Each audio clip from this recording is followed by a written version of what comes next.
Hey everybody, this is Charlie from Charlie Cobra Reviews, and this is our review for The Dead Don't Die.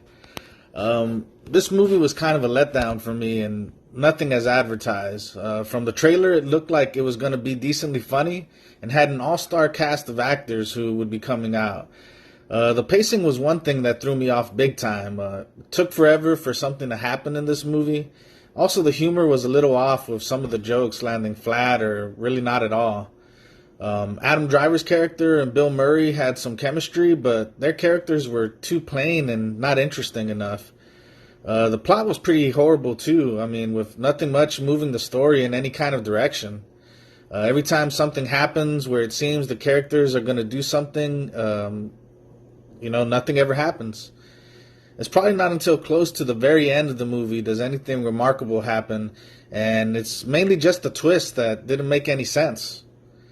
I was greatly disappointed in this movie and can't say that enough.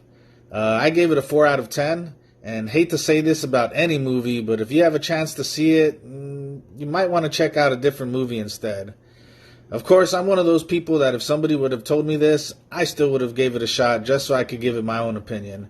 But really can't recommend this movie for anyone looking for a good zombie movie.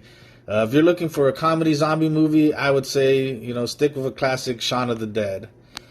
From here on, the review is going to have a little bit of spoilers. So like I said, I was greatly disappointed in this movie. I thought it was a little funny in the beginning with Adam Driver's character breaking the fourth wall and talking about the theme song for the movie. But a lot of the humor was kind of dry and fell flat for me.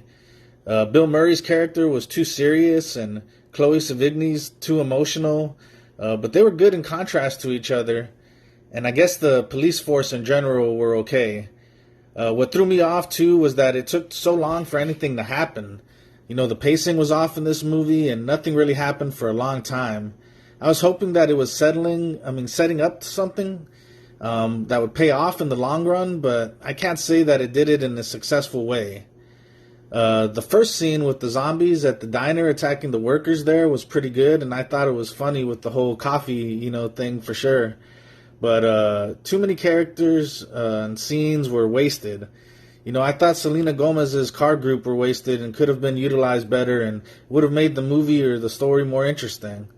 The same with Danny Glover and Caleb Landy Jones, who tried their best to survive but are overtaken by zombies because the cops didn't have the balls to leave their car to even check on them. Even Tom Waits' character, Hermit Bob, was wasted because he never really does anything except hide in the woods and look at people through binoculars. I don't know. I really don't know. I see some wasted potential in a movie having so many good actors. Makes me wonder what they think about the film if they haven't, if any of them have seen it. The only character I really liked was Tilda Swinton as the creepy mortician and Undertaker, and how she kicked ass with the samurai sword. Another thing that bothered me was when the zombies got their heads cut off or shot, there was just this weird black ash or sand that came out and no blood or anything. It was kind of a cool effect at first, but then it was never explained or anything, so it kind of started bothering me.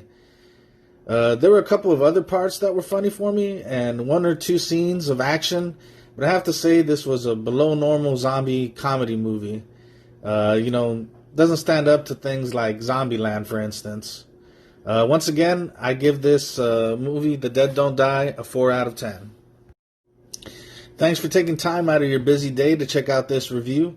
Remember to like and subscribe to our YouTube channel. This was movie number 3 in our 31 Days of Halloween movie challenge, so stay tuned for the next scary movie review. And remember to follow us on Twitter, Instagram, and Facebook.